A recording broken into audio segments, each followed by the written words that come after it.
स्वागत करता हूं और मैं समझता हूं कि अनावश्यक रूप से जो विपक्षी दल जो है इसको इस तरह का टूल देने की कोशिश कर रहे हैं। कॉन्सेप्ट बहुत क्लियर है कि बहुत एक जो समय की ज़रूरत थी इसके सारी चीज़ के लिए 30 सितंबर तक का समय दिया गया है जो एक्सचेंज किए जा सकते हैं। और सबसे बड़ी बात है कि इसके कारण देश की और प्रदेश की इकोनॉमी में कोई प्रभाव इस प्रकार से बुरा प्रभाव नहीं पड़ने वाला है। और आदरणीय प्रधानमंत्री जी ने पहले ही इस बात को लेकर के स्पष्ट किया है कि काला धन रोकना है और ख़ास तौर से इस दिशा में भी ये कारगर साबित होगा ये निर्णय। और इसको नोटबंदी नहीं कहा जा सकता है और सिर्फ इतना ही है कि वो जो 2000 रुपये का नोट जो है वो अब प्रचलन में नहीं रहेगा और ना ही वो ट्रेजरी में और दूसरी जगह जो है वो इसमें नहीं रहेगा। इस तरह से इतनी ही बात है।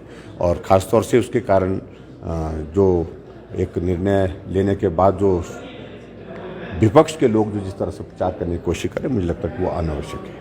सर सितंबर तक जो कह रहा हूँ कि ये बहुत नॉर्मल प्रक्रिया में किसी के पास अगर 2000 रुपये का नोट है उसको वापस कर सकते हैं, एक्सचेंज कर सकते हैं। और वैसे भी उसमें एक व्यवस्था दी गई है कि 20,000 तक एक्सचेंज जो है वो एक दिन के अंदर कर सकते हैं, वो भी एक व्यवस्था दी गई है।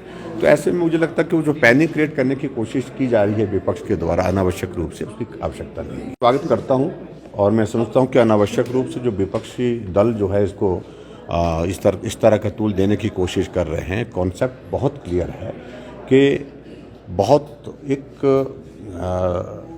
जो समय की ज़रूरत थी इसके सारी चीज़ के लिए 30 सितंबर तक का समय दिया गया है जो एक्सचेंज किए जा सकते हैं। और सबसे बड़ी बात है कि इसके कारण देश की और प्रदेश की इकोनॉमी में कोई प्रभाव इस प्रकार से बुरा प्रभाव नहीं पड़ने वाला है। और आदरणीय प्रधानमंत्री जी ने पहले ही इस बात को लेकर के स्पष्ट किया है कि काला धन रोकना है और ख़ास तौर से इस दिशा में भी ये कारगर साबित होगा ये निर्णय। और इसको नोटबंदी नहीं कहा जा सकता है और सिर्फ इतना ही है कि वो जो 2000 रुपये का नोट जो है वो अब प्रचलन में नहीं रहेगा और ना ही वो ट्रेजरी में और दूसरी जगह जो है वो इसमें नहीं रहेगा। इस तरह से इतनी ही बात है। और ख़ास तौर से उसके कारण जो एक निर्णय लेने के बाद जो विपक्ष के लोग जो जिस तरह से प्रचार करने की कोशिश करें, मुझे लगता है कि वो अनावश्यक है। सर सितंबर तक जो कह रहा हूँ कि ये बहुत नॉर्मल प्रक्रिया में किसी के पास अगर 2000 रुपये का नोट है उसको वापस कर सकते हैं, एक्सचेंज कर सकते हैं। और वैसे भी उसमें एक व्यवस्था दी गई है कि 20,000 तक एक्सचेंज जो है वो एक दिन के अंदर कर सकते हैं, वो भी एक व्यवस्था दी गई है। तो ऐसे में मुझे लगता है कि वो जो पैनिक क्रिएट करने की कोशिश की जा रही है विपक्ष के द्वारा अनावश्यक रूप से, उसकी आवश्यकता नहीं है।